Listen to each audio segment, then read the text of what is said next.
the network, we are the key, we are the trust the world was waiting to see. Identity rises, authentic and free. Welcome to the world of ENTIFY. Hi there, my name is Toby and this is Founders Journal. I'm the founder of this project called ENTIFY, and really it's quite an incredible project. It's a cryptographic system, and really it's the final firewall. It's the last one, the only one we will ever need ever again.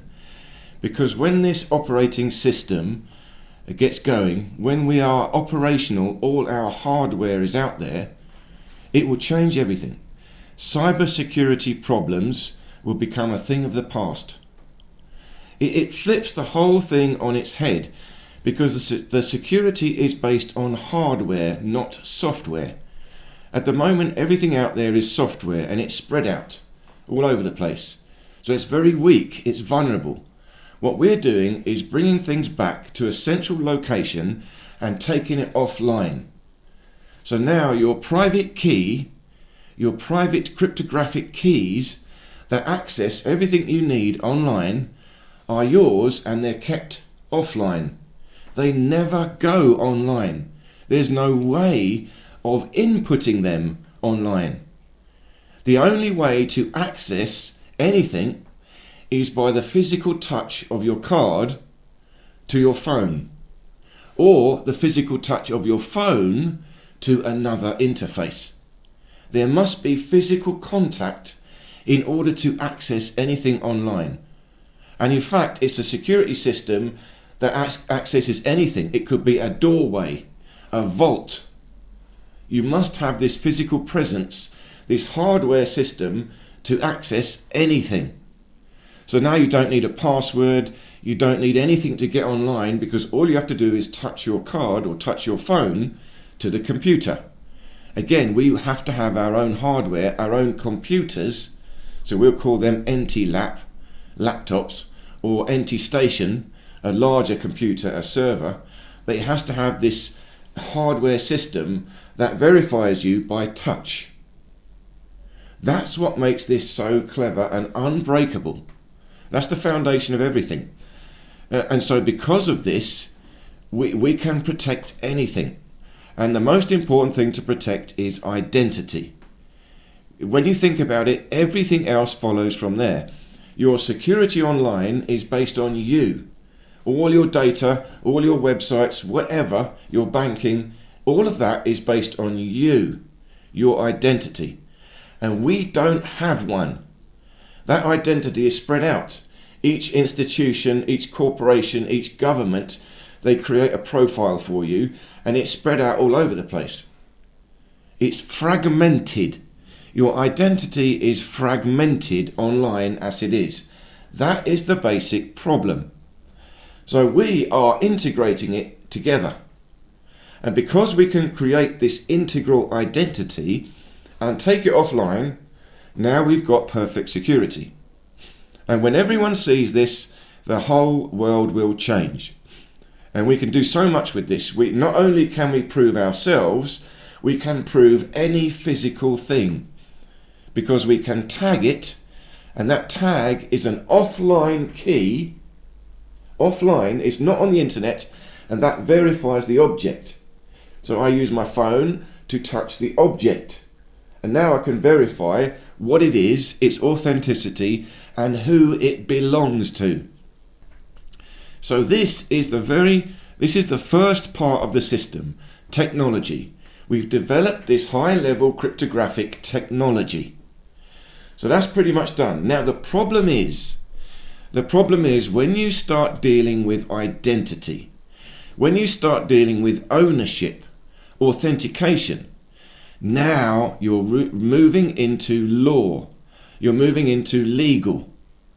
It's unavoidable. So this is the second half of this project. The first half is technology. That's pretty much established now. Okay, it's not built, but it's on the way, and it's perfectly possible to build. All the plan is there. The specifications, the design, the roadmap, all done. The other side is the legal, lawful side. We cannot get away with that, without this, because when you create an identity, that has to be legal, has to be recognized, and it has to be lawful. That means genuinely authentic, undisputable anywhere in the world with any other living being. It's got to be universal law. And because you have to have this, because to prove ownership of things. That's the next problem. You think you own your car. Yeah, you don't really own your car. You've signed ownership over to the DVLA here in the UK. So it's not really yours. You're just the registered keeper, not the owner, not really. Because this is legal and it's lawful, we don't understand it. So if we start trying to prove ownership of a car, we can't really do that because we don't yet own it. So we need the law and we need the legal to provide evidence of our identity, and then to provide evidence of our authentic ownership of something. So we have to have these two sides of the project. So the legal, lawful side is the difficult one. It's got to be so clever, and that's still a work in progress. But if you study the website now, it's getting better and better, always changing it. But I've got now basic pages on the website. I'll just take you through the sequence. It's worth going through. See, on the website we've got the home page, general introduction. Then I've got a whole page on identity, explaining the process of how we create an identity. Then the next page is technology. Here I'm going into the details of how the technology itself works. Next page is called MeshNet. You see, this whole thing is decentralized private communication. Here's the beauty of it. You see, again, even in our communication, it's not private. It's the same problem. Who are we? Who am I that I have my own private communication? We don't know. You see, we don't own our phone. We don't even own the conversations. We don't own our social media account. That's why they can look at it. That's why they can analyze it, profile us. Our identity is fragmented. The social media have assumed an identity for us, but it's their identity for us, it's not ours. We signed a contract. So we don't even own our privacy anymore. So MeshNet is our own decentralized private communication system, completely separate. So a whole page just talking about that. The next page is called Solana, because we need to integrate with a blockchain, and there's millions of blockchains out there now, well, thousands, but the best one is Solana for us. Technologically speaking, it integrates well, and it's big enough. It's one of the biggest ones now, so we need to go global. So we need Solana, and I'm going to reach out for, I am in the process of reaching out for strategic partnership with Solana. And then the next page is Tokenomics. Again, because we can do this, we can authenticate any real world asset. We can also value it. We can get independent valuation of an asset.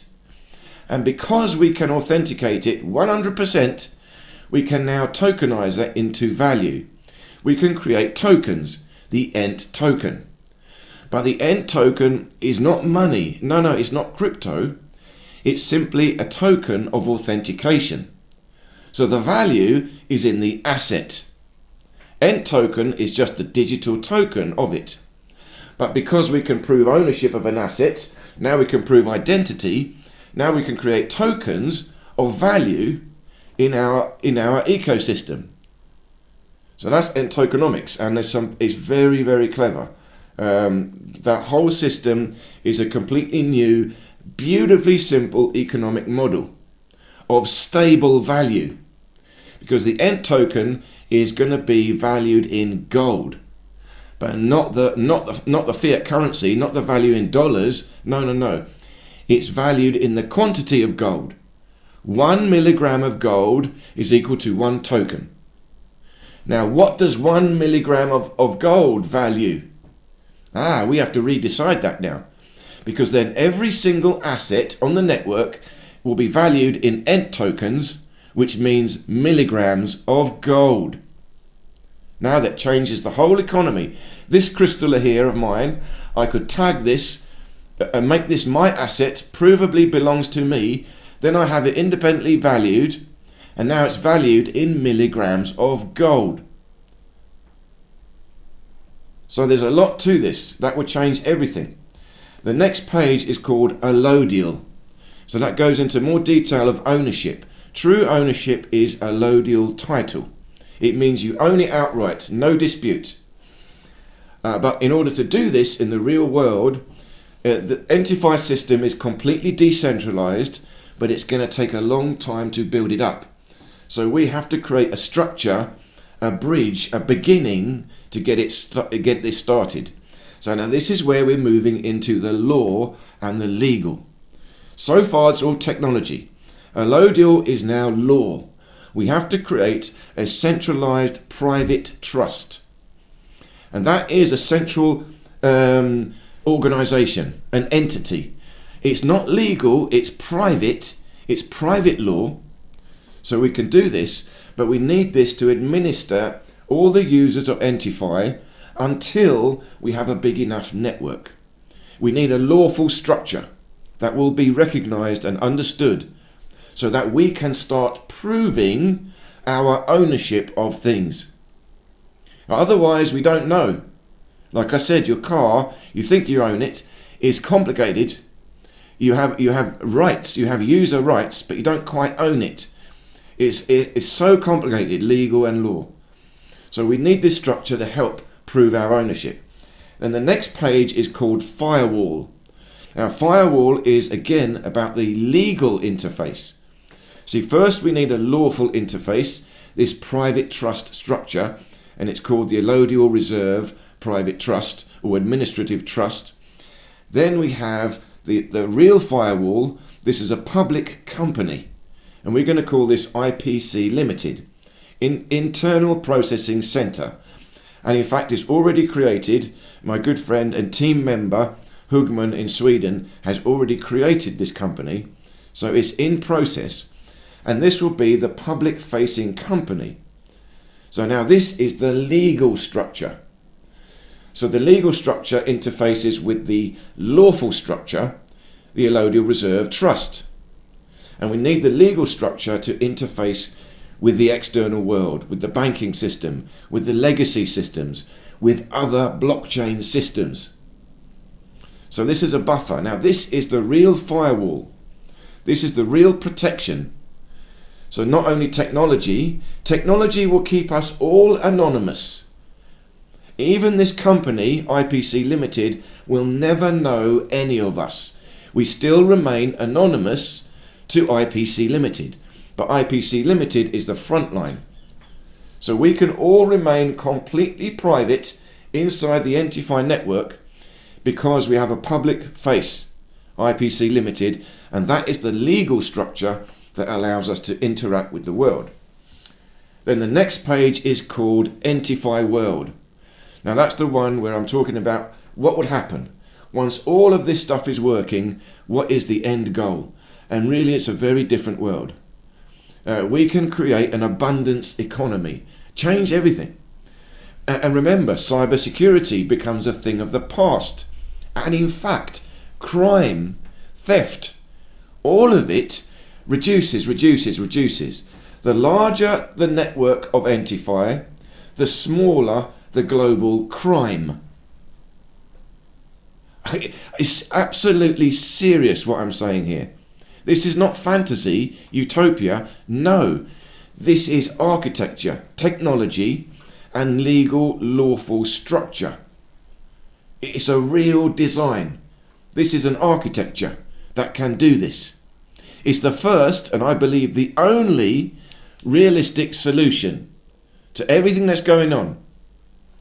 It's the only realistic solution to even the global digital ID. Then the next page is the roadmap. I've got to do a bit more updates on that. Then I've got the team. Then I've got a whole page on white papers. Then I'm going into the detailed explanation of all the aspects of this project, and there's so much to it. It's a massive project. But let me just read you something from the home page. Again, check it all out. It keeps changing. But now I've added a thing here because on the home page, again, it's an overview. But here's the question. Is what I've been talking about. ENTIFY is a digital identity firewall. You have your identity, now you protect it. So the question is, can ENTIFY be a real world alternative to global digital ID? And the answer is yes. And here's why. 1. You accept the government ID once. So again, I've talked about this. We can have the government ID inside it. Doesn't matter. It's completely private. So 1, you accept the government ID once. 2, you lock it in the vault, the cryptography, forever. 3, institutions get zero knowledge proof of compliance. So when we interact with the world, you don't see your identity, you just get the cryptographic proof that it exists. You've done it. And when you, 4, you never expose your personal data again. 5, IPC Limited becomes the external legal persona. So when you need a name, something outside, we have an external persona that we can all use. It's our shield, our firewall. 6, you interact with the world as a private trust. Again, when you create your identity, you also create for yourself a private trust and a name, a private trust name. So this is in effect a legal proxy name. It's a way you can interact with the world without ever showing your real name, only when you need a name. It's the same with IPC Limited. You can have that company name, legal persona, but it's not you. It's the firewall. And then number 7, all profiling collapses because there is no surface area. You become the world's first truly private digital human, or digital living man or woman. ENTIFY isn't fighting the global ID. It is neutralizing it. It is turning it into a harmless core inside a private vault and replacing your public presence with a cryptographic proxy. This is the only real-world approach that actually works.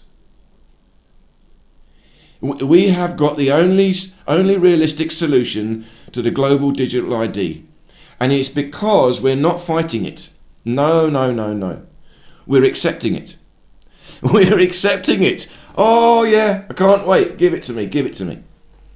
Because when I take it, I lock it away and it becomes private. They can never access it again. You have it, what they want for you, but now they themselves, the state, cannot access it. They cannot profile you. They cannot credit score you. They cannot watch you. They cannot shut you down. You see, it doesn't matter. What is in your identity doesn't really matter. You create your personal identity, an affidavit. You give yourself a name. Who cares what that is? That's up to you. That's private. But you do it because you mean it, and you swear a declaration. It's important what you say. So that's one thing. Doesn't matter. Next thing is the government identity. They want to give you a name. All right. They want to give you a profile. All right. They want to know your address. All right, you've got an address, whatever. It doesn't matter. Who cares what that is? Because it goes in and it's private now. No one ever sees it ever again. So we're taking what they've got. They've got a method of control, or they think they've got a method of control. We take it, spin it around. Now it's a method of protection. And quite frankly, majority of serious-minded people will want this. Given a choice between the government digital ID or the ENTIFY secure identity vault, everyone will take ENTIFY. And the government cannot complain because the government ID, what they want, is inside the identity vault. And it's more secure than the government themselves can protect it. It's provably so. All we have to say is to the government, okay, tell us what you want us to put in there.